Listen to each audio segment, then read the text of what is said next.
नमस्कार बच्चों, आज के इस वीडियो में 12th मैथ्स का महत्वपूर्ण टॉपिक फलन जिसको मैं यहाँ डिस्कस कर रहा हूँ, उसके कॉन्सेप्ट्स को यहाँ डिस्कस कर रहा हूँ। तो इस वीडियो को आप ध्यान से देखिए।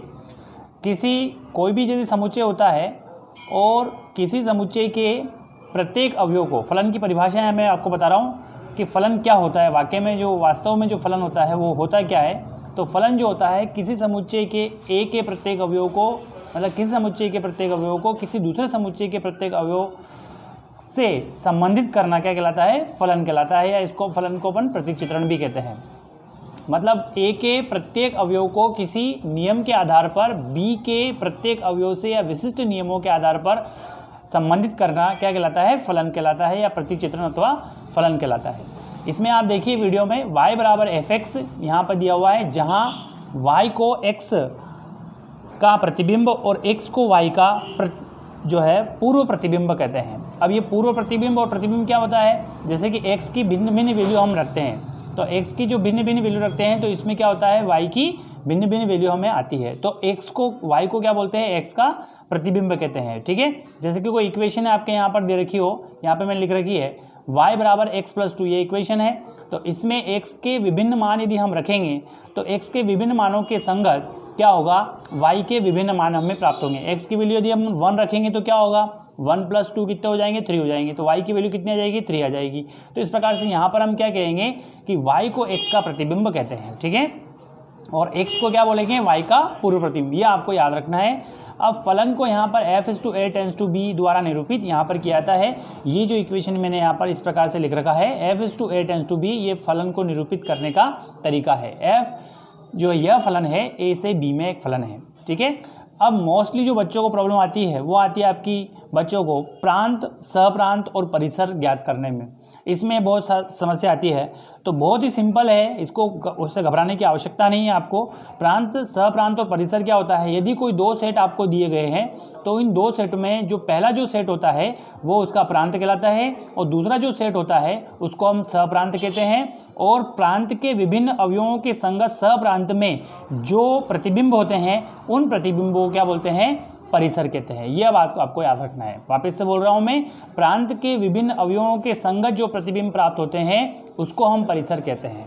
प्रांत के विभिन्न अवयवों के संगत जो हमें सहप्रांत के अंदर, जो ये सहप्रांत है और ये प्रांत है, तो सहप्रांत में जो विभिन्न अवयव, इस प्रांत के विभिन्न अवयवों के संगत जो हमें प्रतिबिंब प्राप्त होते हैं उसको हम क्या बोलते हैं, परिसर कहते हैं। जैसे कि यहाँ पर हम इक्वेशन लेके या एक सवाल लेकर यहाँ बता रहा हूँ मैं, जैसे कि fx बराबर x² ये है। ठीक है, तो fx बराबर x² में सेट a और सेट b दो दे रखे हैं। तो सेट a में हमने जो अवयव दे रखे हैं वो यहाँ पर लिख लिए इस प्रकार से, -2, -1, 1, 3 और 4। और माइनस सेट b में जो दे रखे हैं आपको सहप्रांत में -7, -4, 1, 4 और 9। तो इस प्रकार से -2 का वर्ग कितना होगा, 4, क्योंकि इस इक्वेशन को सेटिस्फाई करना पड़ेगा। तो -2 का वर्ग कितना होगा, 4। तो यहाँ पर देखो -2 को हम 4 से यहाँ पर प्रतिबिंबित किया है। ठीक है, -2 है, 4 से रिलेटेड है। इस प्रकार से तीर का निशान लगाना है -2 से लेकर 4 तक। ठीक है, इस प्रकार से -1 और 1 दोनों का प्रतिबिंब क्या होगा, 1 होगा। क्यों, क्योंकि -1 का वर्ग 1 होगा और 1 का वर्ग भी 1 होगा। तो हम लिखेंगे यहाँ पर -2 और 1 के दोनों के प्रतिबिंब क्या है, यहाँ पर 1 है। तो इस प्रकार से अब 3 का वर्ग कितना होगा, 9। तो इस प्रकार से यहाँ पर इनके जो प्रतिबिंब मुख्यतः जो प्राप्त हुए हैं वो आए आपके पास 1, 4 और 9। तो यहाँ पर परिसर क्या हो जाएगा आपका, इसका 1, 4 और 9 हो जाएगा। ये इस प्रकार से मैंने यहाँ पर लिख रखे हैं। अब फलन जो होते हैं वो फलन कितने प्रकार के होते हैं, ये बात इसके अंदर इंपॉर्टेंट है। तो आच्छादक फलन, अंतःक्षेपी फलन, एकेकी फलन, ठीक है, इसके बाद है बहुएकीकी फलन, अचर फलन, एकेकी अंतःक्षेपी फलन, बहुएक अंतःक्षेपी फलन और बहुएक आच्छादक फलन। तो इसके अंदर 9 जो है फलन मैंने आपको आच्छादक फलन के साथ साथ जो 9 फलन का यहाँ पर एग्जाम्पल दिया है उसमें से अपने को मेनली आच्छादक फलन, एकेकी फलन और एकेकी आच्छादक फलन पर ही ज़्यादा विशेष ध्यान देना है, क्योंकि 90% जो क्वेश्चन है आपके इसके बिहार पर आते हैं। तो ये क्या होते हैं थोड़ा सा आपको बता रहा हूँ चित्रों के माध्यम से। ये देखिए आप लोग यहाँ पर वीडियो को पॉज करके आराम से जो है आप इसको चित्र को बना सकते हैं। तो पहला है आपका आच्छादक फलन। आच्छादक फलन क्या होता है, आच्छादक फलन में क्या होता है, यहाँ पर 2 सेट्स दिए हैं, सामने आपको दिख रहे होंगे, ये सेट ए और ये सेट बी। तो आच्छादक फलन में प्रत्येक अवयव जो होता है, इसका प्रत्येक अवयव, सहप्रांत का प्रत्येक अवयव जो है प्रांत के अवयव से जुड़ा रहता है, तो उसको अपन आच्छादक फलन कहते हैं। ये बात आपको यहाँ पर ध्यान रखना है। ए जो है 1 से जुड़ा हुआ है, बी 2 से जुड़ा हुआ है, सी 3 से जुड़ा हुआ है, डी 4 से जुड़ा हुआ है और सी भी और ई भी 4 से यहाँ पर जुड़ा हुआ, मतलब ई डी और ई का प्रतिबिंब 4 है, तो दोनों का एक ही प्रतिबिंब है। मतलब कहने का ये है कि आच्छादक फलन में क्या होना चाहिए, आच्छादक फलन में बी सप्रांत का प्रत्येक अवयव जो है वो प्रांत के अवयव से जुड़ा हुआ होना चाहिए, उसका प्रतिबिंब वो होना चाहिए। ठीक है, सहप्रांत में प्रत्येक अवयव का संबंध जो है वो होना चाहिए, सप्रांत में जितने भी अवयव उपस्थित हैं उन सभी का संबंध इसमें होना चाहिए, कोई भी अवयव नहीं छूटना चाहिए। ठीक है, इसके बाद आता है अंतःक्षेपी फलन, तो इसका जस्ट इसमें क्या होगा, सभी अवयव जुड़े होना चाहिए और इसमें एक से अधिक अवयव जो है यहाँ पर जुड़ मतलब उससे संबंधित नहीं होना चाहिए। यदि कोई भी अवयव यदि छूटा हुआ है तो वो अंतःक्षेपी फलन हो जाएगा। ठीक है, इसके बाद एकेकी फलन में क्या होगा, एक अवयव से एक ही अवयव जुड़ा होना चाहिए, मतलब एक का प्रतिबिंब एक ही होना चाहिए, इसमें एक के प्रतिबिंब दो नहीं होना चाहिए, एक के प्रतिबिंब दो हो गए और कोई भी नहीं छूटेगा तो फिर वो आच्छादक हो जाएगा। आ गया समझ में, तो इसमें एक का प्रतिबिंब एक ही होना चाहिए, इसमें भिन्न भिन्न अवयवों के भिन्न भिन्न प्रतिबिंब होना चाहिए, ये आपको ध्यान रखना है। बहु एकेकी फलन में दो या दो से अधिक अवयवों का प्रतिबिंब एक ही होना चाहिए, बहुत सिंपल है, इसके शब्दों से इसके नाम से अपने को पता चल रहा है। अचर फलन में क्या होता है, ये इंपॉर्टेंट है आपके ऑब्जेक्टिव के लिए। अचर फलन के अंदर क्या होता है, सभी अवयवों का प्रतिबिंब एक ही होता है, यह बहुत विशेष बात है, यहाँ पर ध्यान रखें। अचर फलन का मतलब होता है प्रांत के सभी अवयवों का प्रतिबिंब एक ही होता है, उसको हम अचर फलन कहते हैं। एकेकी अंतःक्षेपी फलन में एकेकी अंतःक्षेपी फलन में क्या होगा, एक अवयव का प्रतिबिंब एक होगा, एक का संबंध एक से होगा, लेकिन अंतःक्षेपी चूंकि अंतःक्षेपी में क्या होता है, छूट जाता है, तो एक ना एक अवयव यहाँ पर छूटना चाहिए। इसके बाद एकेकी आच्छादक फलन, बहुत इंपॉर्टेंट है ये। एकेकी आच्छादक फलन में क्या होगा, एकेकी भी होना चाहिए और वो आच्छादक भी होना चाहिए, तो कोई भी जो है आपका फलन वो एकेकी भी है और आच्छादक भी है, तो वो एकेकी आच्छादक फलन हो जाएगा। तो ये एकेकी आच्छादक फलन और एकेकी फलन, ये तीनों इंपॉर्टेंट है। इसके बाद है बहु एक अंतःक्षेपी फलन, तो बहु एक अंतःक्षेपी फलन में क्या होगा, एक या एक से अधिक अवयवों का संबंध एक से होगा, मतलब प्रांत के एक या दो से अधिक अवयवों का संबंध जो है सप्रांत के एक अवयव से होता है, तो वो बहु एक अंतःक्षेपी फलन होता है। बहु एक आच्छादक फलन, तो बहु एक आच्छादक फलन में कोई भी अवयव नहीं छूटना चाहिए, इसमें छूट सकता है, अंतःक्षेपी में छूटेगा और बहु एक आच्छादक फलन में नहीं छूटेगा, कोई भी अवयव नहीं छूटेगा। दो या दो से अधिक अवयवों का संबंध एक अवयव से होगा लेकिन कोई भी अवयव नहीं छूटेगा, तो ये बहु एक जो है आच्छादक फलन हो जाएगा। तो इसके बिहार पर मैं एक क्वेश्चन आपको यहाँ पर करके बताता हूँ।